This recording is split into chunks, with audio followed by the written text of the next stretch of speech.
Have you ever found yourself caught in an absurd battle of wills, where the rules seem to apply to everyone but the person making them? Imagine being told you're vacuuming too loudly at 8 p.m. on a Saturday, or that having a quiet conversation with a friend on a weeknight is grounds for a formal complaint. Sounds ridiculous, right?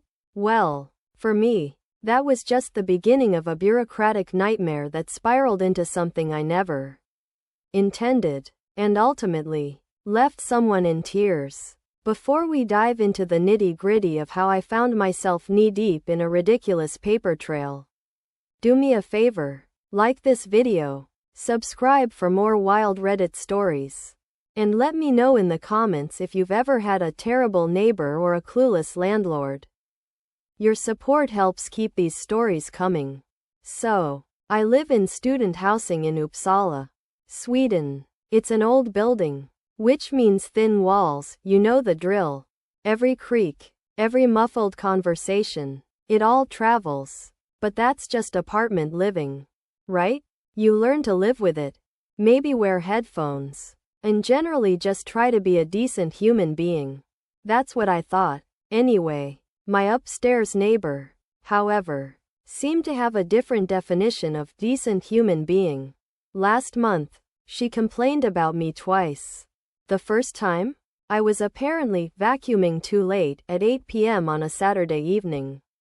8 p.m. on a Saturday. I genuinely thought she was joking when the building manager knocked on my door the next day. But he was serious. Deadly serious. Then, just a week later, another complaint. This time, my friend and I were simply talking in the kitchen at around 10:30 p.m. on a weeknight. Again, the building manager arrived, looking as stern as ever. He solemnly informed me that the official quiet hours were 10 p.m. to 7 a.m. and that even outside those times, I needed to be more considerate. I tried to explain myself. I pointed out that 8 p.m. on a weekend felt like a perfectly reasonable time for vacuuming, and that my friend and I were literally just having a conversation, not throwing a party. But he wasn't having it. He said it didn't matter. If someone complains, he has to follow up. He even suggested I should examine my lifestyle choices. Seriously? Examine my lifestyle choices for vacuuming and talking? This, understandably, really started to grind my gears. Because here's the kicker. My upstairs neighbor was far from quiet herself. I constantly heard furniture dragging across her floor at midnight, the blare of her TV, heavy footsteps thudding around, and the low rumble of bass from her music. But, being me, I always just shrugged it off as normal apartment noise.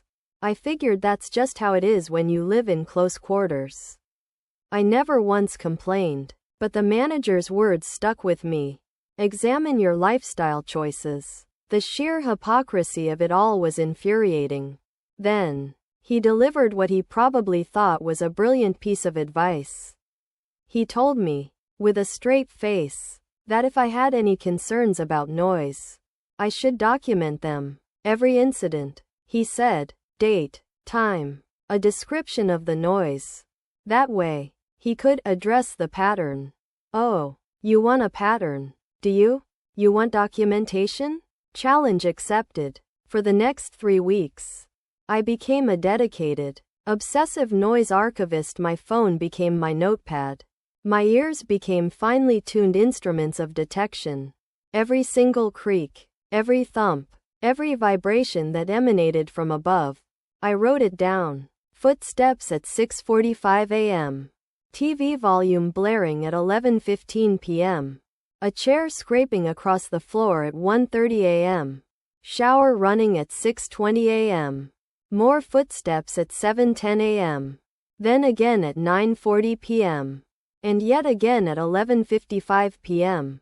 I meticulously recorded everything. The exact time, the date, the type of noise, and when I could estimate it, the duration. By the end of those 3 weeks, I had amassed 4 full pages of detailed documentation. It was a testament to sheer annoyance. A passive-aggressive masterpiece. And I felt a perverse sense of satisfaction compiling it. I was going to show this building manager just how ridiculous his standards truly were. Last week, I handed over my 4-page magnum opus to the building manager. He took it, his expression slowly changing from his usual sternness to one of bewilderment as he flipped through the pages. He looked at it for what felt like an eternity, probably trying to process the sheer volume of my concerns.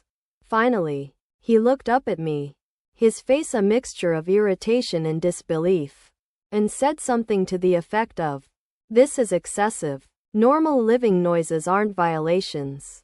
I just stared at him. "Sure," I said, "but you told me to document my concerns."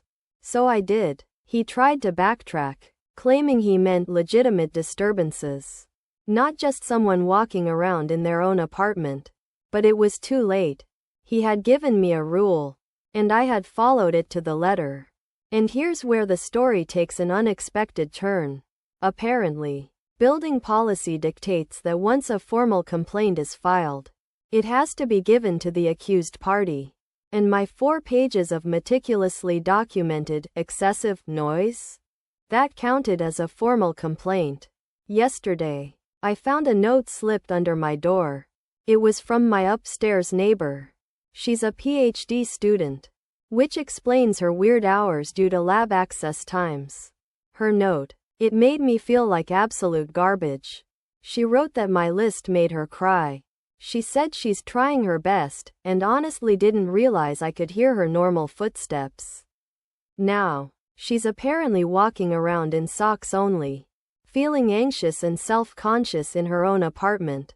I feel like absolute shit about this. Genuinely, I wasn't trying to make someone anxious in their own home.